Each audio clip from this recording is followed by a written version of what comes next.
One of the things that we know to be true is that in 5 years' time, the biggest population group in terms of demographics, age-wise, in organizations globally will be millennials.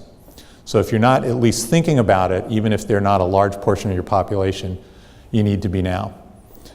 One of our clients that, actually not a client, one of the attendees when I was in Saudi Arabia works for one of the largest shipping companies in the world.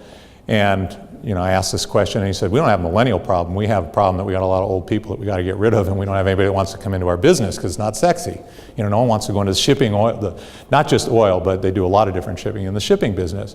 So they recognize there's actually a void in terms of who's going to move in when this kind of workplace bubble bursts and take over and run their organizations, and they're not sure how to attract those folks. Well, the trend that we're looking at, because we're interested in this, has two components. One is, if you have a millennial workforce, what are they looking for in their leadership? So for those of you that do have large populations, or even if you don't, are going to be moving there, what do we need to keep in mind if we're working with and leading millennials? And similarly, if you're putting millennials into leadership positions, you also need to keep in perspective their views of the world. So let me share with you some data from a variety of sources about millennials' viewpoints on the world. And again, feel free to push back, although this is pretty consistent, we found, across many, many, many different organizations. Here's some data just from a Deloitte study. They are looking at 80% of their people are going to be millennials within 3 years. And it's kind of the nature of their business, as you can imagine. Large global consulting, they bring a lot of business school grads and others into their organization. But what the millennials are looking for, what they define as true leaders, there's this largest category is people who exhibit strategic thinking, who they aspire to and they recognize as strategic thinkers. Now, not every leader at someplace like Deloitte is responsible for strategy, but they're doing something. What are they doing? We're going to explore that a little bit later today. Certainly being inspirational and personable, these kind of qualities of people, and then visionary. So as the top three, it's very much about, if you think about it, it's someone who can create a vision, an ideation, a view of who we are and where we're headed, and that inspires. And we know that inspiring millennials, we know that creating meaning in their work is incredibly important. There's a study done by a group called Integral Talent Systems. And this has been consistent actually for a number of years. And these were the top 5 rated items that people said were most important with their employers and in their careers currently. So there's this issue of skill development. This, we believe, is not just unique to millennials. Certainly when we talk about technical professionals, what's the greatest fear someone who's a technical professional has? Obsolescence, right? Fear that I'm not going to be a leader of technology, I'm going to understand the technology is going to change and I'm going to be left behind. So certainly skill development has a big piece of it. Career advancement, getting feedback, being part of an organization. We were kind of joking the other day, some of my colleagues, like, who wants to be on a losing team, right? I mean, right now, if I'm a football fan, I'm probably following Leicester, whether Man U is my team or not. It's pretty inspiring to look at what that team's done.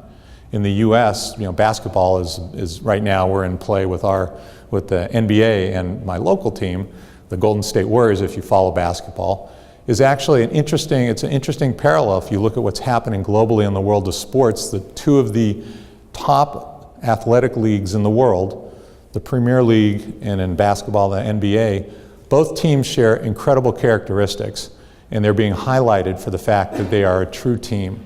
They're being highlighted that people have been able to take their personal kind of level of expertise, blend it with others, but give some of that back to be part of something that's quite special. Whether it's a team like Leicester, who no one expected to do what they did, or the Golden State Warriors has a couple of superstars who have actually stepped back, and they've had tremendous results that exceeded all expectations. So it's not just a millennial thing, although in both those instances it's a combination of millennials and others working together. And then this recognition. Actually, I had an opportunity a few years back to work for an organization that did talent consulting, if you will, talent management and attracting and recruiting talent. And the last kind of big, when this was a big issue before the bubble burst, and the number one reason people were leaving organizations was because of their relationship with their manager. It wasn't allegiance to the company. Meaning, these are all important, but at the end of the day, if they didn't feel like the manager had their interests in mind, if they didn't feel like the manager could create an inspiring vision, if they didn't feel like the manager could help them grow in development, they would look elsewhere, whether it was in their company or whether it was leaving the company. And this is a trend that's coming back now in a relatively healthy world economy. Is it just millennials? How many of these characteristics, I kind of gave away, I forgot to ask you first. How many of you would say these are important to you? Yeah, I mean, I'd be surprised if anybody doesn't raise their hand. Maybe not in this order. But what we know to be true is it's not just a millennial issue anymore. These are the characteristics that all of our people are considering and looking at. This notion of making an impact. It's that personally connecting the work, the strategy of the organization or my team, what we're trying to accomplish, and how I contribute. And there's lots of engagement studies globally that are being done that suggest that if there's not clear alignment, then people disengage and are less productive. So we can get lean and we can get mean and we can look at organizational structures and we can focus on culture. But if people don't understand the connection and the meaning in their work, it's documented that you get significantly lower productivity. And that's regardless of age, it's regardless of demographic. And then there's certainly this leadership component here. Make sense? Okay. You see this to be true in your organizations with your people? Important to recognize the millennial component, because if you're not there now, it's coming, but also that this is, in fact, we believe very strongly, the profile for our workforce now in many instances. We have, we call them, one of my colleagues calls them prairie dogs. I don't know what would be similar here, but you know, people who kind of sit in their cubicles and they kind of pop their head up when they need something and they stay down. They don't really care about team engagement and the like. Well, that's very true. So it's not to suggest everybody wants to go out and hold hands and, you know, sing Kumbaya or whatever they're, you know, chant together.